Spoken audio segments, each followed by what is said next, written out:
continuou e continua até os dias de hoje. Nós todos precisamos saber, sim, existe a verdade plena, mas nós não a compreendemos plenamente. Nós a compreendemos sempre dentro do nosso contexto social, dentro do nosso momento histórico. Então, todas as interpretações que fazemos de Deus são interpretações humanas históricas. Todas as teologias são de um determinado momento histórico e evoluem conforme que a história muda, que a história acrescenta. Então é óbvio que agora que estamos numa grande virada histórica, onde o físico humano já não mais é essencial para a sobrevivência humana, porque a máquina já está substituindo muitas das tarefas que até então o braço humano tinha que produzir, e onde estamos iniciando uma nova fase, onde a razão humana vai ser complementada, até em parte substituída pela chamada inteligência artificial. Isto muda em muito toda a compreensão do ser humano e do universo. Então, preparemos-nos. Daqui um pouco vão aparecer novas verdades sobre Deus, que em algum momento a igreja vai definir e vai colocar para nós como fonte de fé. Não acabou a revelação. Deus continua se revelando. Ainda no Concílio Vaticano II, nós tivemos vários textos ditos dogmáticos, ou seja, que definiram sobre a fé cristã. Uma desses documentos falou sobre a igreja, e o atual Papa Leão está tomando muito a sério, porque lá se fala que a igreja é uma comunidade, sinodalidade, a palavra que ele usa muito e que ele provavelmente vai expandir muito dentro da igreja. Então, só para nós nos colocarmos um pouquinho mais abertos dentro da igreja. Não precisamos nos fixar em algo já formulado. Vamos sim ter que interpretar sempre de novo, não desdizendo, mas reinterpretando, para que a verdade da fé sempre possa ser expressa pela realidade daquele momento. Agora, a verdade da fé revelada lá no Concílio de Niceia e de Constantinopla é que Deus é comunhão. O valor absoluto, o valor final, maior, que define Deus para os cristãos, é que Deus é comunhão. 3 pessoas, um só Deus. Comunhão perfeita. Então, se este é o valor maior, se este é o ideal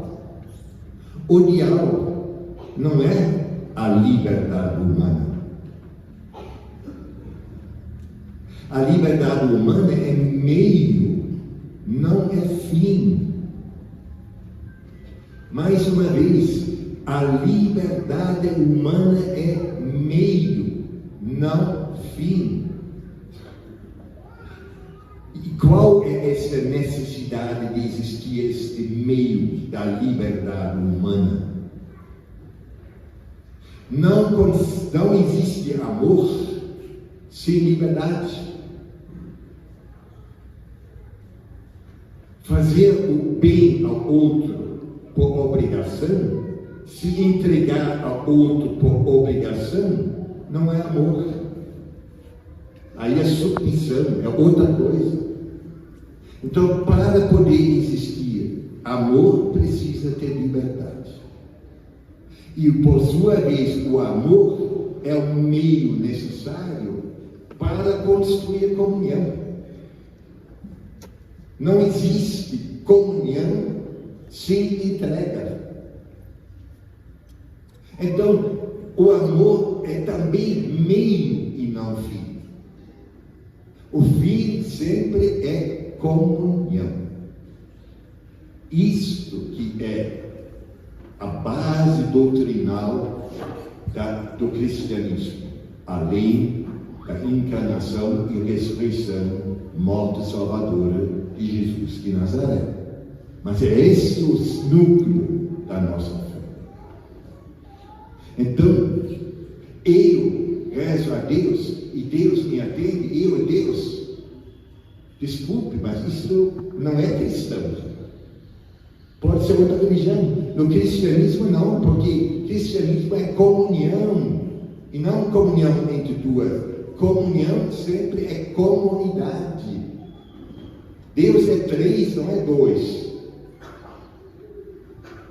Então não é eu e Deus, nós e Deus que é nós. Comunhão.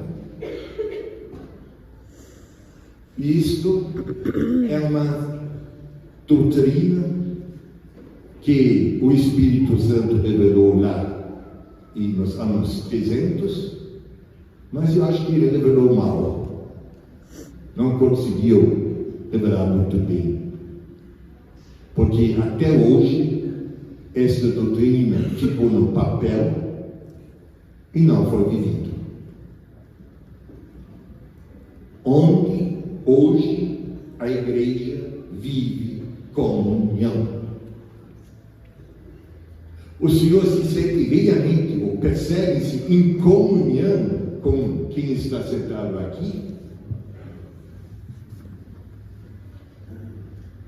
Sim, com a amiga, sim. E com aquela senhora atrás. E aquele senhor atrás. E vai. Entende? Nós reduzimos a Santíssima Trindade ao Pai, Mãe, Filho. Uma família pequena, nuclear. Não. Comunhão é universal. É com todos. Então, é outra coisa. E aí, claro que nós não estamos preparados. E se a gente leva isso a sério, todo mundo vai me chamar de, sei lá, de socialista, de comunista. Não. Comunismo e socialismo são muito pequenos. Quem estudou já comunismo sabe o que é comunismo, sabe a doutrina de Marx, sabe os grandes e outros socialistas, sabe que eles são muito pequenos. O que a igreja propõe é muito maior, mas é comunhão. Eu não posso me definir como indivíduo sem pertencimento ao todo.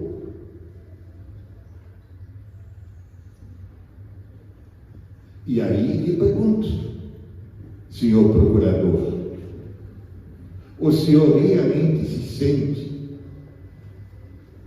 entregue a um todo ou só a alguns interesses específicos?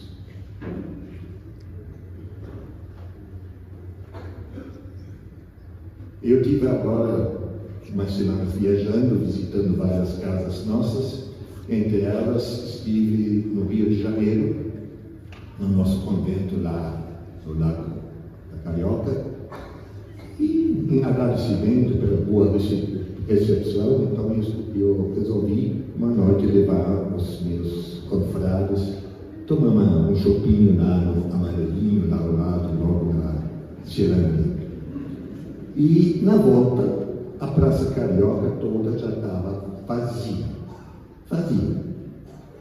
E eu vi lá no meio de uma praça grande, que começa, sabe, com um espaço enorme, e aí no meio estava agachado, parado, um cachorro, se coçando tudo.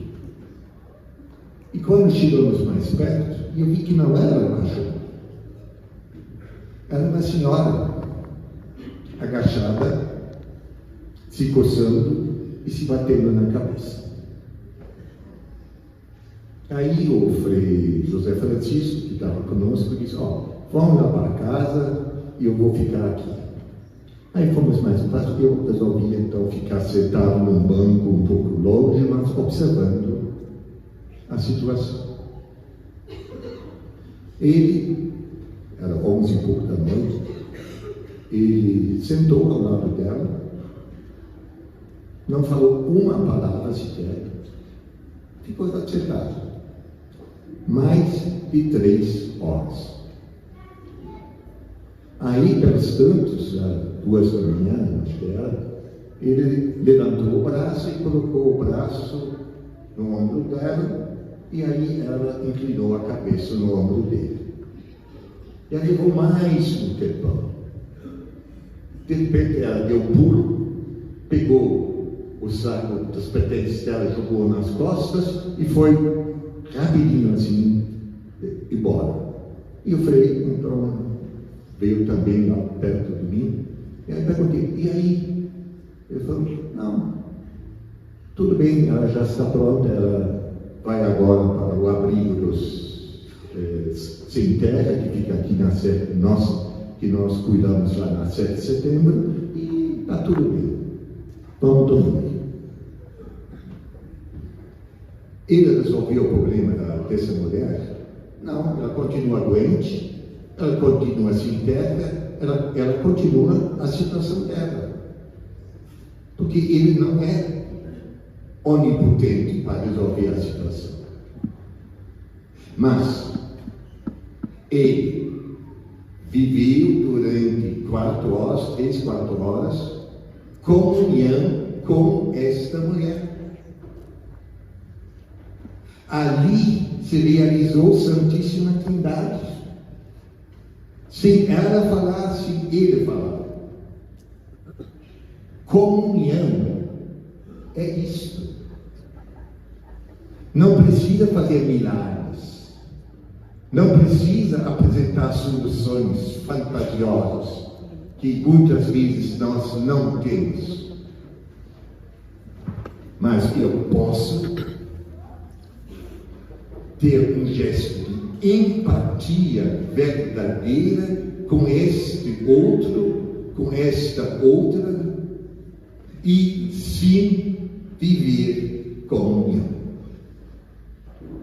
Então, quando a igreja nos pede comunhão, não significa que todos nós precisamos entrar em movimentos e não sei o que, e evangelizar e não sei. Não.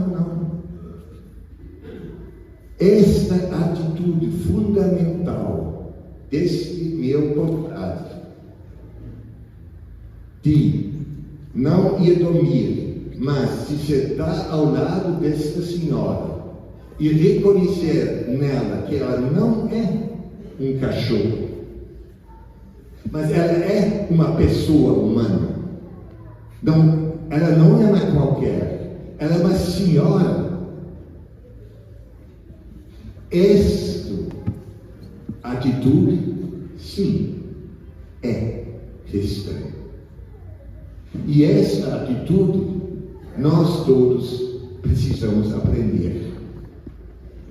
Onde estivermos, em casa, no trabalho, nas nossas responsabilidades sociais, nos nossos afazeres, não importa quantas obras sociais você faz, mas importa se na obra que você faz, você realmente constrói empatia. Não importa se sua família tem ou não tem. Mas o que importa é se você realmente consegue fazer empatia com seu marido, com sua esposa, com seus filhos, com seus pais, com o núcleo familiar. E no trabalho é a mesma coisa. Você vai trabalhar para ganhar dinheiro? Ótimo. Por que não? É necessário. Mas estando lá, você realmente vive empatia com as pessoas que lá estão com você? Então, se é cristão, sim, eu repito isso há tempo, é exigente.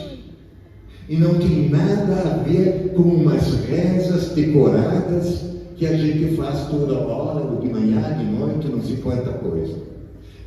Cristianismo tem a ver com atitude de vida, atitude diante da vida.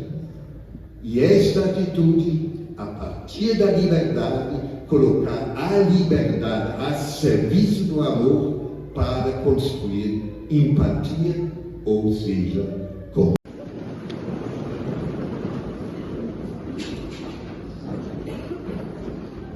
Senhor, nosso Deus, proclamando nossa fé na Trindade Eterna e Santa, na sua indivisível unidade, nós vos pedimos que a comunhão desse sacramento nos sirva para a salvação do corpo e da alma.